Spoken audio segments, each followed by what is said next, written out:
Good morning, everybody. It's the Savagestacker coming at you once again with a silver stacking video.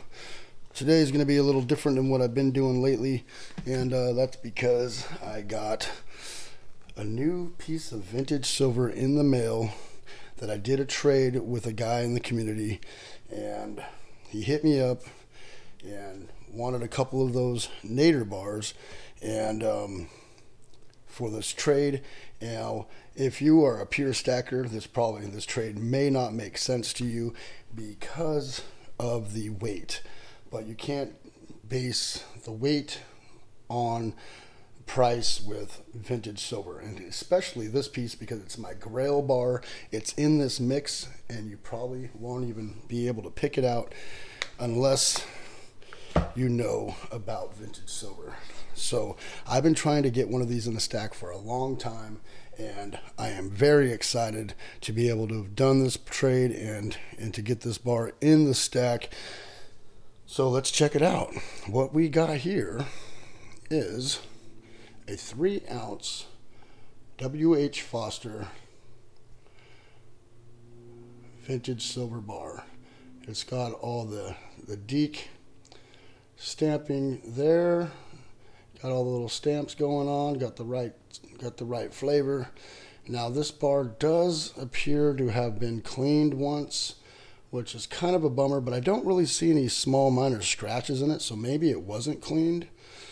Maybe it was just wrapped up really good in plastic or something, but usually they're not this shiny, but I don't know. I'm going to go ahead and say that it might have been polished a few years back, because you can see some toning in the stamp there, and that's usually the hardest part to clean, and I don't see no toning anywhere else, which tells me it might have been cleaned before. But you know, good thing with vintage is it doesn't really take any appeal from it like it does with coins. I'd prefer it not be cleaned, but this is a beautiful little ingot right here, and they are expensive. So the only way I was probably going to get one of these is by trading it.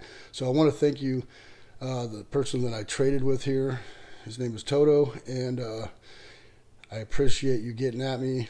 And he has some other stuff, but I kind of relinquished the amount of those nader bars that I wanted to trade. And I have, I have a problem with stacking weight, which is what I normally try to do. And also stacking vintage. So I usually only get myself a little Scooby snack once in a while of the vintage. I try not to go all vintage, which I have roughly, I got about 650 ounces of vintage silver, and it's not all here. I have some in a couple other boxes that I just didn't want to pull out. This is a mix out of 2 different boxes that I had, and I had to dig deep to get some of this stuff out, but I couldn't have put any more in the camera shot. I would have not been able to fit any more in here, so it kind of worked out just perfect. But this is the latest addition to the stack right here, and I will be sending out your bars today, bro. And if I get time, I do have family stuff to take care of this weekend, and I also got to go clean out my storage and get rid of that this weekend before my next payment is due on my storage. I don't want to be paying on storage for no reason. So I got this weekend and this weekend only to get it taken care of. So I may get out your bars on Monday. All right, so you can tell the difference here. Here's the 5-ounce ingot right there, and here's a 3-ounce ingot. So they're quite small. Even this 5-ounce ingot is pretty small compared to a 10-ounce ingot, right? If you look at the 3-ounce compared to the 10-ounce, it is quite a little nugget. But these are highly sought after, highly collectible, and besides Bunker Hill, probably one of the most prestigious names in vintage silver right there, W.H. Foster. They are on allingothard.com if you want to look these up. These have about a 500 mintage on them, and there are more rare ingots by W.H. Foster, especially in the 3-ounce category. that seems to be the size that they made the most of. And there's a lot of them that have 25 minted, 10 minted, 50 minted. Some I have 200 minted, and very sought after. And they're pretty much all the same except for what's stamped on the back. And but yeah, I never thought I'd have one of these in my stack. I'm glad I do. I'm glad he got a hold of me, and I'm glad I was able to do it the way that we did it, and versus me going on an auction or something like that, because I love trading with the community. I am a little leery about it. You know, there's a lot of people out there that aren't on the up and up, so I try to protect myself the best way I can. And I'm usually straightforward with people. Hey, you want to trade? You got to send it to me first, because I have a reputation and a channel that is monetized that I would lose credibility if I didn't do things the right way, and they have nothing to lose. So they send it to me first. I have no problem doing a trade, and then I'll send your stuff out, you know, and make a video about it and do all those things. So I've done 2 trades now in the last 2 weeks. Very fun. Very, very awesome bar here. I really appreciate it, bro. Super cool. Just one of my Grail bars. This is like one of my Grail bars right here. Another Grail bar that I want is a Bunker Hill, and those are probably the #1 bar in the world as far as vintage silver goes. And they're hard to get your hands on. Some of them are very expensive. I've seen bars go for $7,000–8,000 in the 5-ounce and 10-ounce category, so they're hard to get a hold of. So especially the more rare ones. But I will continue to keep my eye out for those. And one of my other favorite bars I have here is my Cascade Refining. Love this bar. One of my favorite out of pretty much many, but I mean, this bar and now this bar are probably the 2 best vintage bars I have in my stack. Those 2 right there. And I do have some Air X8 bars there, my LMC, my Plaster Sierra bar there. Got a Star Metals, this little Johnson Matthey London Bank bar here. Press bar. These are cool. Not too many people know about those. Pretty cool. A bunch of different P series Inglehards here. I do have some older P series poured bars, and then I also have some you know, the cast and extruded bars as well. It's a nice little waffle back in the P series there. A little bit older than, say, these here, which are cool. The toning on this one's cool. It looks like somebody might have artificially toned it at once before and then cleaned it, polished it. You know, people do a lot of things with the old vintage. You know, they go through a lot of hands, so you never know what has happened with these bars. I do have one 1-ounce with the original assay card with matching numbers, MTB, little 1-ounce Johnson Matthey bar there, which they also make this in a Inglehard as well. Yeah, different fun stuff here. I got some beautiful, you know, my Rancher's Exploration right there, Escalante mine, Johnson Matthey bar. That one, pretty proud of that one. Got that for a great price. Another bar here, 250 minted of the Royal Bank bars. These right here, those are hefty premium on those right there. Definitely some fun vintage stuff. I love stacking the vintage. It's not it's not for everybody. A lot of these bars are well over double their spot price as far as weight goes.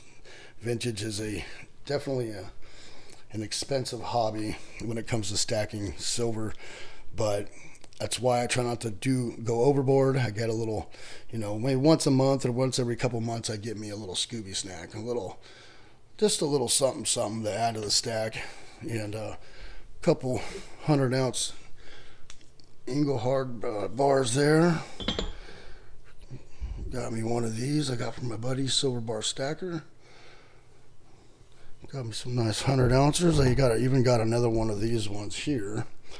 I have a couple more of these Air X8 bars put up. I have a couple more of these Inglehards.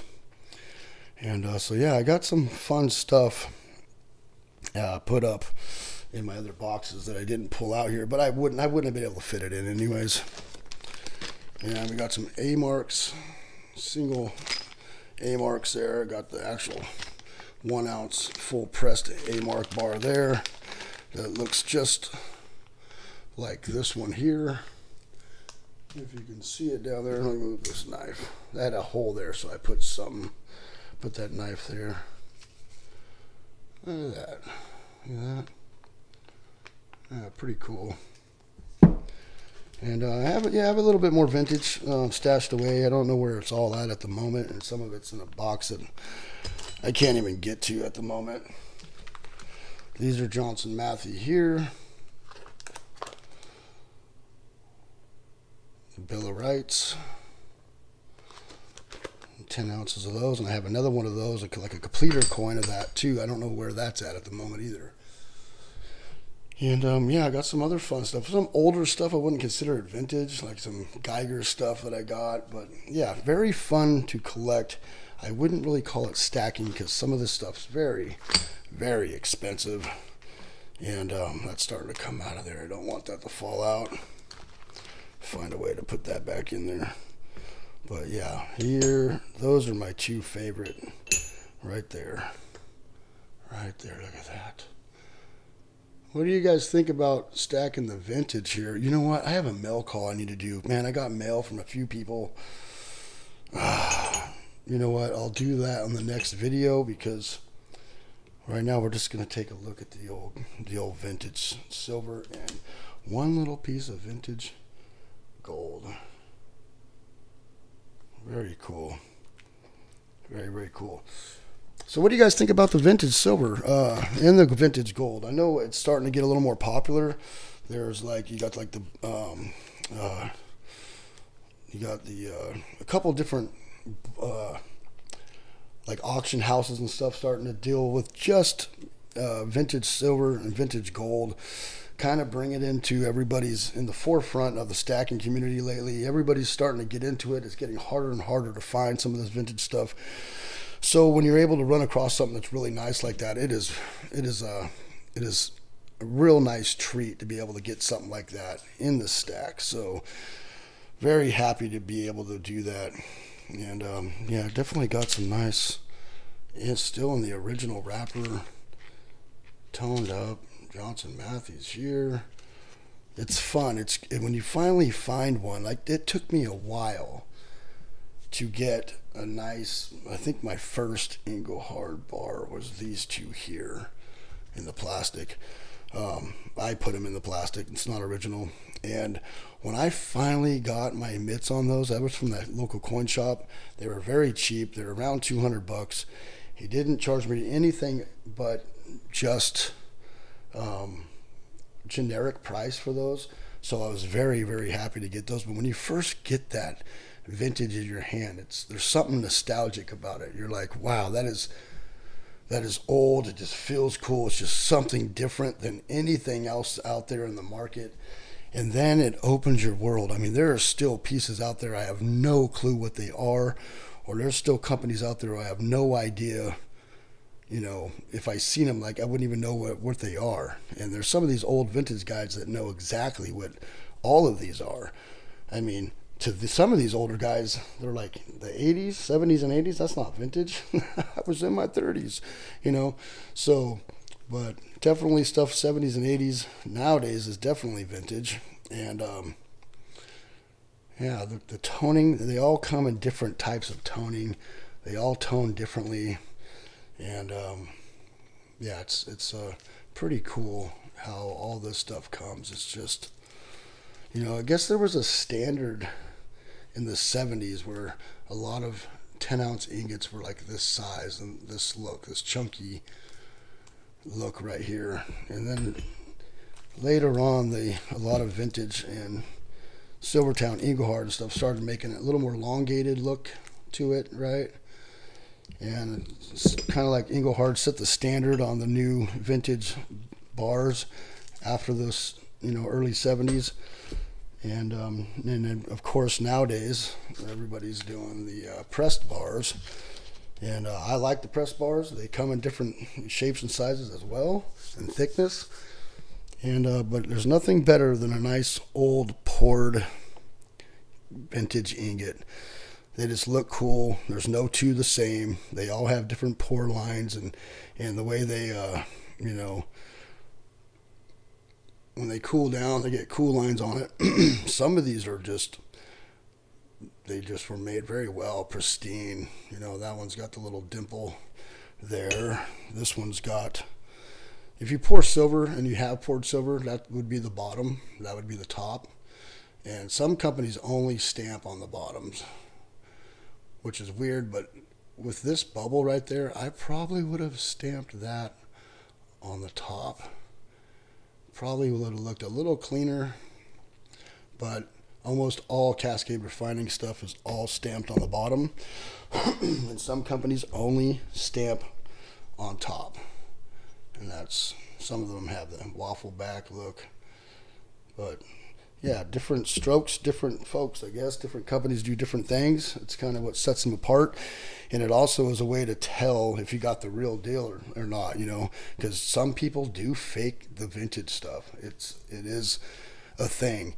And there's people out there just making stamps that look like old vintage stamps and stamp new poured silver, trying to scam people. They're making it out of real silver, but they're trying to scam people for that extra money, because some of this stuff is worth double, if not quadruple, or even more than that in its weight in silver. So you got to be careful with that. There are a lot of Engelhard stuff that is faked, a lot.